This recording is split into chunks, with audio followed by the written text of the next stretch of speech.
अस्सलामुअलैकुम दोस्तों।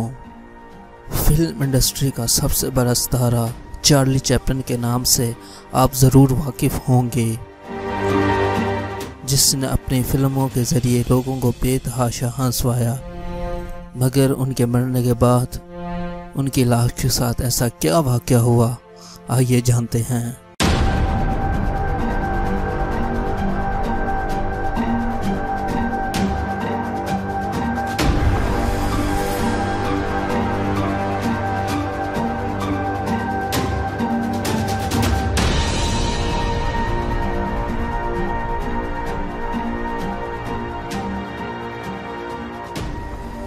दुनिया की किसी भी फिल्म इंडस्ट्री में कोई अदाकार चार्ली चैपलिन जैसे बाकमाल आर्टिस्ट की जगह नहीं ले सका।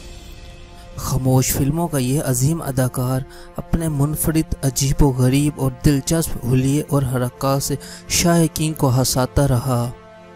ताहम इसकी वजह शोहरत बड़े पर्दे पर कॉमेडी ही नहीं थी। चार्ली चैपलिन ने 72 फिल्में लिखी, 7 फिल्मों को डायरेक्शन दी और 31 फिल्मों के प्रोड्यूसर की हैसियत से मुनफरिद और लाजवाल काम किया। हुकूमत बरतानिया ने उन्हें सर के खिताब से नवाजा। ये जानकर शायद आपको हैरत हो कि 25 दिसंबर 1977 को इस दुनिया से रुखसत होने वाले चार्ली चैपलिन की लाश इनकी कब्र से निकाल कर वुरसा से ताउन तलब किया गया था।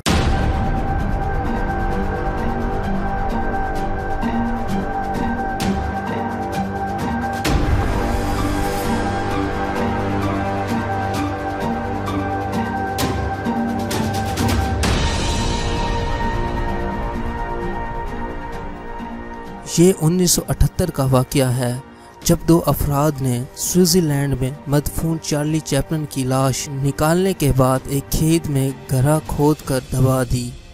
उन्होंने मरहूम अदाकार के वकील से रब्ता किया और लाश वापस करने के लिए ताउन का मुतालबा किया। ताहम वो अपने मकसद में नाकाम रहे। पुलिस ने दोनों को गिरफ्तार कर लिया और लाश बरामद करके दोबारा इसी कब्रिस्तान में तदफीन कर दी गई।